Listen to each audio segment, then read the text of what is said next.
Welcome to Notebook Summaries. Today, we're jumping into one of the most epic stories out there, the Dashavatara. These are the 10 major avatars of the Hindu god Vishnu, and we're talking about a grand saga of cosmic rescues and keeping the entire universe in balance. It's an incredible story. Okay, so let's set the stage. First things first, why do these avatars even exist? What's the deal? Well, to get that, you have to understand Vishnu's whole role in the cosmos and the big problem he's constantly having to fix. And this quote from the Bhagavad Gita, it just nails it. Whenever righteousness wanes, I come into being age after age. Basically, Vishnu is the universe's first responder. When things get out of whack, when chaos and evil start to take over, he's the one who shows up to set things right. So you've probably heard of the Hindu Trinity, right? You've got Brahma the creator and Shiva the destroyer. Vishnu's job is smack dab in the middle. He's the preserver. His whole gig is to maintain what's called Dharma. Think of Dharma as the cosmic operating system, the fundamental code of order and righteousness that keeps everything running smoothly. Vishnu's job is to protect that code. So how does he pull it off? Well, when that cosmic code, that Dharma, is seriously threatened, Vishnu can't just sit back. He literally descends to Earth in a physical form. That's what an avatar is, an incarnation, a divine intervention designed to hit the reset button on chaos and get things back on track.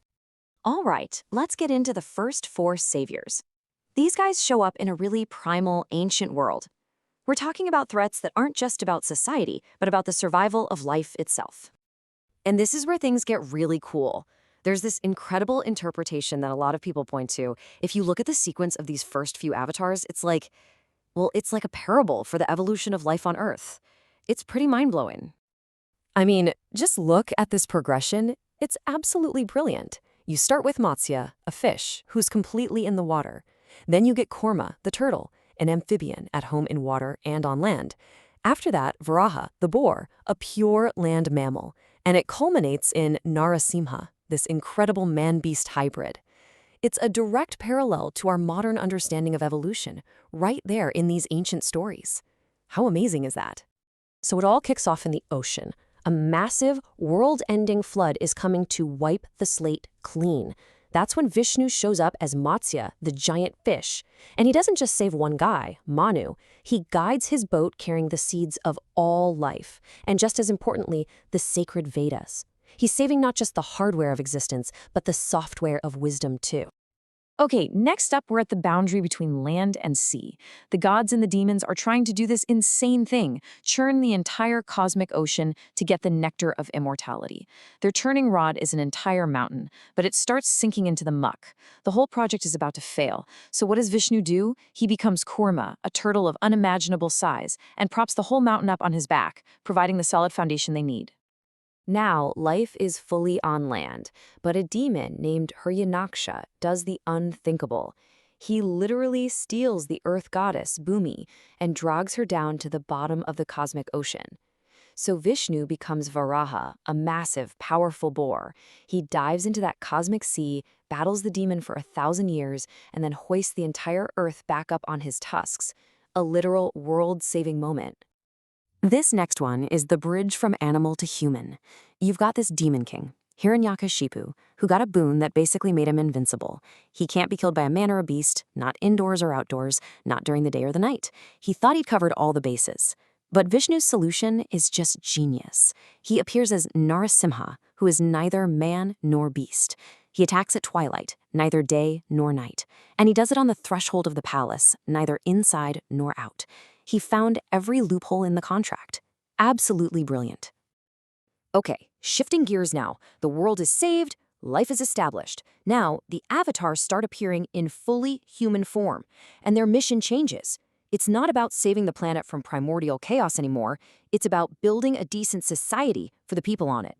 First up is Vamana, the dwarf. His target, hubris. There's this King Bali, who's gotten way too big for his britches and taken over the 3 worlds. So Vishnu shows up as this tiny little Brahmin boy and makes a simple request. Can I just have as much land as I can cover in 3 steps? Bali, laughing, says, sure, kid. Big mistake. Vamana then grows to a colossal size. With 1 step, he covers the earth. With the second, the heavens. For the 3rd step, the now humbled Bali offers his own head. A serious lesson in humility. Next, we have Parashurama, the warrior with the axe. This avatar is all about dealing with corruption. The warrior class, the Kshatriyas, have become total tyrants. When Parashurama's own father is killed by a king's sons, he snaps. He picks up his axe and goes on a rampage, vowing to wipe the corrupt warrior class from the face of the earth, 21 times over. This is about a hard reset on a broken system. And then there's Rama. You've definitely heard of him. The hero of the Ramayana, and probably the most famous avatar of them all. Rama is the ideal man. He is the living, breathing embodiment of Dharma, the perfect son, the perfect husband, the perfect king. His entire life is basically a masterclass in how to live righteously, culminating in his epic quest to rescue his wife Sita from the demon king Ravana. He's the gold standard. So you can see the mission evolving, right? We've gone from saving the planet to saving society. And now we move into a new phase. The focus shifts from the battlefield to the mind and soul. It's about philosophy and enlightenment. Enter Krishna. Now, Krishna is, wow, he's such a complex and central figure. He's a trickster, a lover, a brilliant political strategist who pulls the strings in the great Mahabharata war. But his greatest role is as a philosopher and guide. The conversation he has with the warrior Arjuna right before the big battle, well, that becomes the Bhagavad Gita, one of the most important spiritual texts in the world. But here's a fascinating little wrinkle. The official list of 10 avatars, it's not totally fixed. Depending on the tradition you look at, the last few spots can change. As you can see here, the common list has Krishna at number 8 and Buddha at number 9, but some lists swap in Krishna's brother, Balarama. And the inclusion of Buddha is really interesting, right? Some see it as Hinduism's way of incorporating this major spiritual movement, saying, hey, Buddhist teachings on nonviolence, that was another way Vishnu was restoring Dharma for that particular time. So that's 9 avatars down, but the story isn't finished. The Dashavatara isn't just a history book, it's also a prophecy. And that brings us to number 10, Kalki, the final avatar. And here's the thing, he hasn't shown up yet. The prophecy says he will arrive at the very end of our current era, the Kali Yuga, which is seen as an age of chaos and decline. He'll be a warrior on a white horse carrying a blazing sword, here to wipe out all the evil and usher in the next golden age, the Satya Yuga, a final, definitive reset. So when you step back and look at the whole thing, you realize the Dashavatara isn't just 10 cool stories. It's one giant, sweeping saga of preservation. It starts with a fish saving life itself, moves to a king who defines what it means to be good, and ends with a future savior coming to reboot the system. It's all part of the same job, Vishnu's eternal commitment to keeping the universe from falling apart. And that leaves us with one final, pretty deep question to think about. If you trace the path from Matsya all the way to Krishna and Buddha, you see a kind of evolution, right? From just surviving physically to evolving spiritually.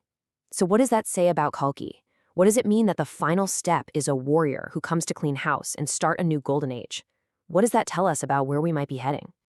This whole idea of a grand cosmic cycle is a huge theme you'll see everywhere in these stories. If you want to see how it all connects with the other major players like Brahma the creator and Shiva the destroyer, you should definitely check out the rest of our Ancient India, the stories behind the Hindu gods playlist. And hey, if you dug this deep dive, make sure you subscribe to Notebook Summaries. Thanks for joining us.